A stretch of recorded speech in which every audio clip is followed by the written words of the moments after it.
Welcome to day 62 of 66 and 26, our journey to read through all 66 books of the Bible in 2026. We're finishing up week 9 today. We're in 1 Corinthians 4, 5, and 6. And I have to admit that there's a word here from Paul that is at first very challenging. It's right in the middle of our reading in 1 Corinthians 5, verse 11. And Paul says, "But now I am writing to you that you must not associate with anyone who calls himself a brother, but is sexually immoral or greedy, an idolater or a slanderer, a drunkard or a swindler. With such a man, do not even eat." And this is challenging because it seems to contradict exactly what Jesus did in the Gospels. And that is that he associated with sinners of every kind, those who are greedy and idolaters and slanderers, swindlers and drunkards, and many other sinners, even sexually immoral sinners. And he ate with them, associated with them, surrounded himself with sinners of every kind. So what is Paul saying here?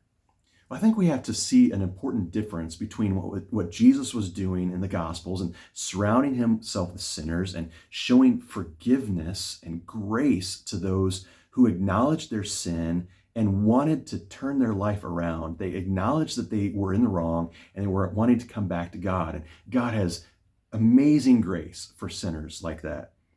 But what was going on in Corinth at the time of Paul, he addresses this. He says that there's a open and willful sin going on that the Corinthian church is condoning. This is the beginning of 1 Corinthians 5. He says, "It is actually reported that there is sexual immorality among you, and of a kind that does not even occur among pagans. A man has his father's wife, and you are proud," Paul says.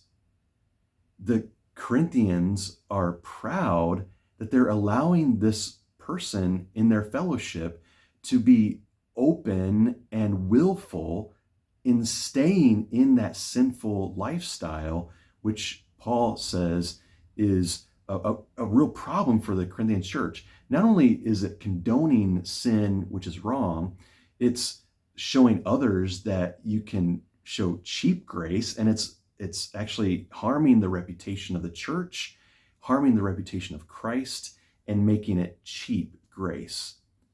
Paul says that we're the temple of the Holy Spirit, and we should not then connect our bodies, which is the temple of the Holy Spirit, with anything that is sinful. And so we should not seek after and desire those things that are against the will of God.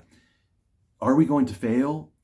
Obviously, we're human beings, and this side of eternity, we will still fall to our sinful desires and temptations, but that does not become a willful and open flaunting of sin as if sin were okay, and then being proud of cheap grace. No, the gospel of Jesus Christ is powerful, and it flows into life change, a life transformed by the gospel in order to live for the ways of God.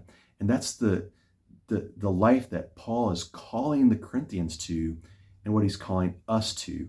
Living in the grace of God, but also allowing that grace to change us to follow the ways of God.